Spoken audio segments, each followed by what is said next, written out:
Hi, this is Pallavi Govekar from the Bureau of Meteorology. I would like to acknowledge my co-authors here, Owen and John from University of Reading, and Helen and Chris, my teammates from the Bureau of Meteorology. I am going to talk about new Himawari-8 sea surface temperature products that we developed with collaborators from University of Reading, and new multi-sensor SST products made with compositing Himawari data with polar orbitals data. All of these products are available on 2 km rectangular grid in Australasian and Antarctic region.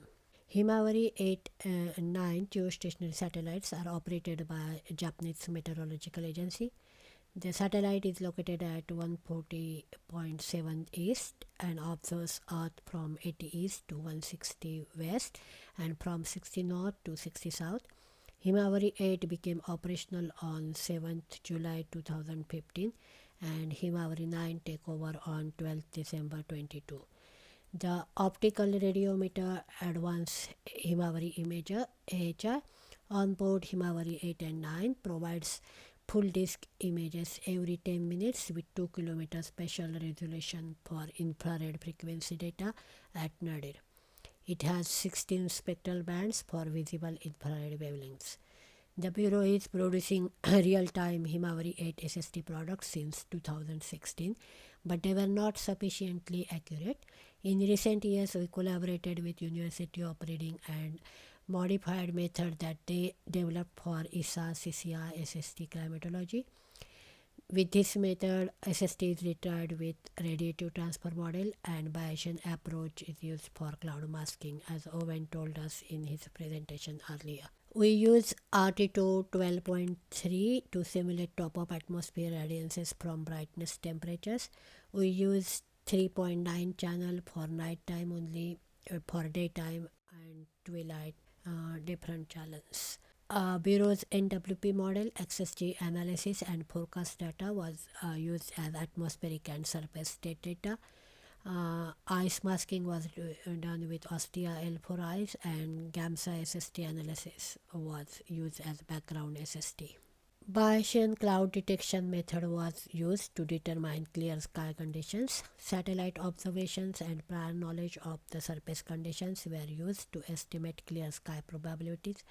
Earlier studies have shown that the incidence of both mist cloud and false detection of clouds are significantly less in Bayesian approach than traditional approach of cloud screening. Further, the SST was retried using an optimal estimation scheme, considering the background SST skin and total column water vapor, differences between observed and simulated brightness temperatures, the covariance matrix of the satellite observability and the simulated BTs.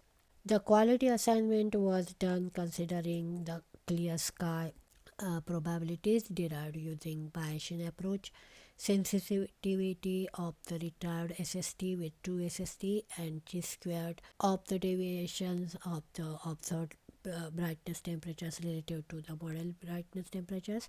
Quality level 4 is reserved for dust, and the RTM version that we use did not consider aerosols, so we don't have quality level 4 pixels in our Himawari-8 SST products. The bias model that Bureau developed for AVHNR polar orbiters was modified and applied to Himawari-8. This model is empirical model based on in situ SST data.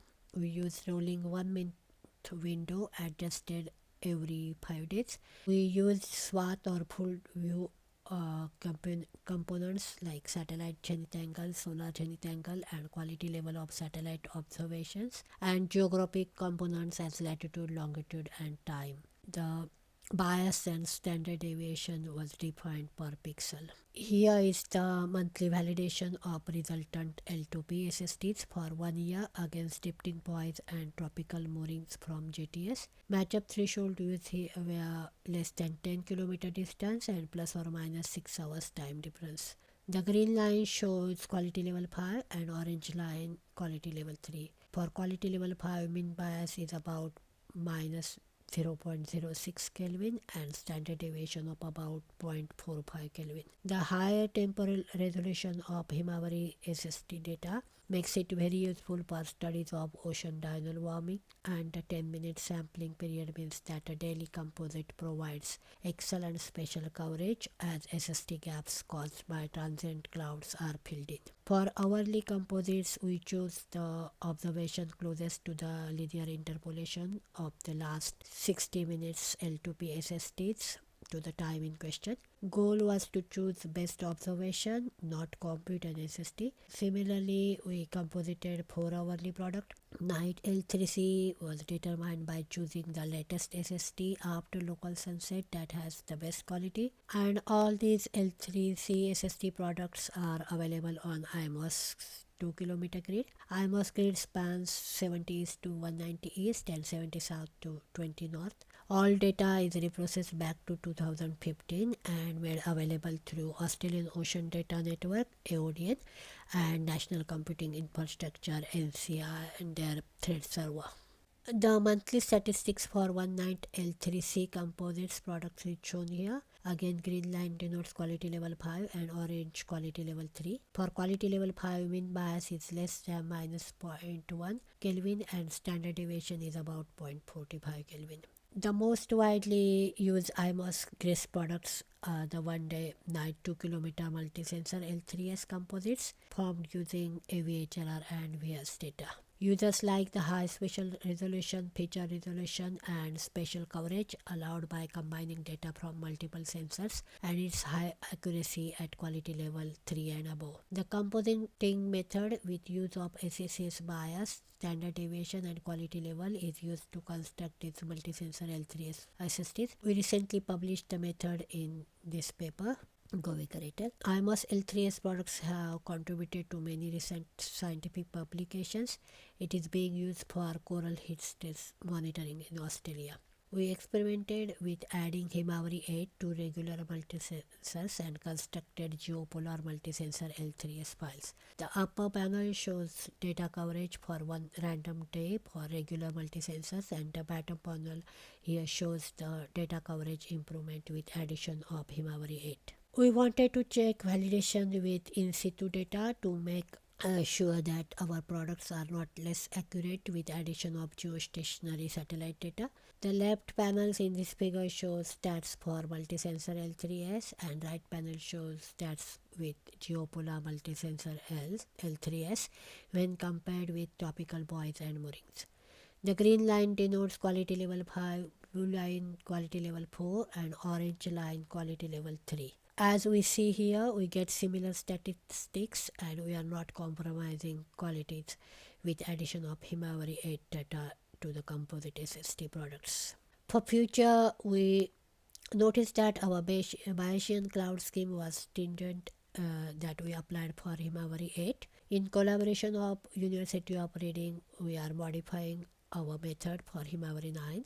With change of thresholds and other changes, we are now getting better data coverage as shown here in the bottom panel. We are looking forward to operationalize this new method for Himawari-9 in coming months. Inclusion of NOAA 21 and METOP-C in our operational systems is also being considered. Bureau's RipTemp next-gen service provide indices to monitor heat stress felt with corals using nighttime multi-sensor L3S SSTs.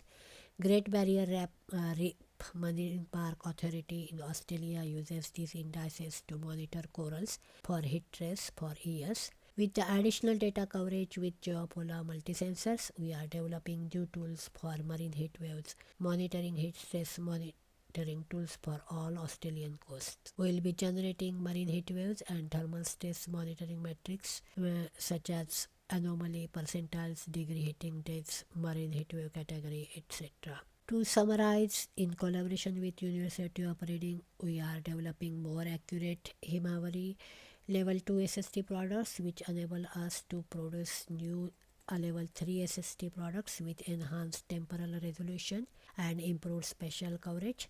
We have reprocessed all Himawari-8 archive and made available to wide users community. For Indian continental regions here, the upper panel shows data coverage from multi-sensors and areas near fast-moving clouds filled with addition of Himawari-8 in the lower panel. On that note, I will stop here. Thanks for your attention and time.